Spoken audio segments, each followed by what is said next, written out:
Assalamualaikum warahmatullahi wabarakatuh. Perkenalkan, nama saya Gini Wicaksono. Saya dari XTTL2. Saya akan membahas tentang konsep dasar sejarah. Pengertian sejarah. Sejarah berasal dari bahasa Arab yaitu pohon, merujuk pada silsilah, terutama silsilah raja atau dinasti pada masa lalu. Menurut Herodotus US, sejarah bukan berkembang dan bergerak lurus ke depan dengan tujuan pasti, melainkan melingkar yang tinggi rendahnya disebabkan oleh keadaan manusia. Menurut ilmu Khaldun, sejarah adalah catatan tentang manusia dan peradabannya dengan seluruh proses perubahan secara nyata dan segala sebab akibatnya. Menurut Sartono Kartodirjo, sejarah dibatasi oleh dua hal, sejarah dalam arti objektif dan subjektif. Secara objektif menunjuk pada peristiwa atau kejadian itu sendiri. Sejarah subjektif, sejarah yang telah ditulis sejarawan. Menurut Mohyamin, sejarah adalah ilmu pengetahuan yang disusun atas hasil penyelidikan dari berbagai peristiwa yang dapat dibuktikan kebenarannya.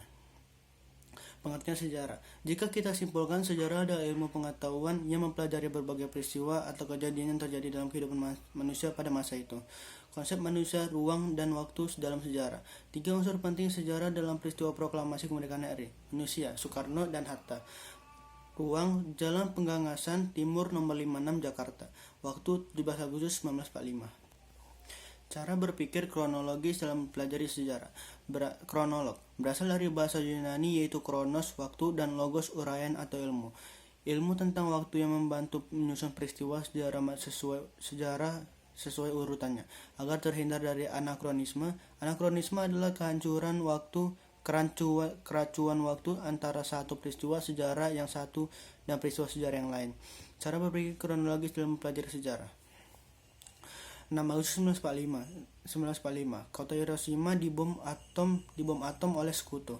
9 Agustus 1945, kota Nagasaki dibom atom oleh sekutu. 14 Agustus 1945, Jepang menyerah kepada sekutu. 16 Agustus 1945, peristiwa Regensdengklok. 17 Agustus 1945, proklamasi kemerdekaan RI. Cara berpikir diakronik dalam mempelajari sejarah. Diakronik berasal dari bahasa Yunani yaitu dia, melintas atau melampaui, dan kronos, waktu. Diakronik adalah sesuatu yang dapat melintas, melalui, dan melampaui dalam batasan waktu. Mengajarkan kepada kita untuk lebih teliti dalam mengamati peristiwa sejarah. Dalam pembatasan waktu, sejarah mengenal periodisasi, yakni pengklasifikasian peristiwa-peristiwa sejarah dalam tahap-tahap pembukuan waktu. Cara berpikir diakronik dalam mempelajari sejarah. Periodisasi sejarah Indonesia. Cara berpikir sinkronik dalam mempelajari sejarah. Sinkronik berasal dari bahasa Yunani yaitu sin dengan kronos waktu dan kronos waktu. Dalam Kamus Besar Bahasa Indonesia, sinkronik diartikan sebagai segala sesuatu yang bersangkutan dengan peristiwa yang terjadi pada suatu masa. Mempelajari peristiwa sejarah dengan segala aspek pada masa dan waktu tertentu secara mendalam. Kalian yang lebih beratkan pada penelitian gejala-gejala yang meluas dari sebuah peristiwa tetapi dengan waktu yang terbatas.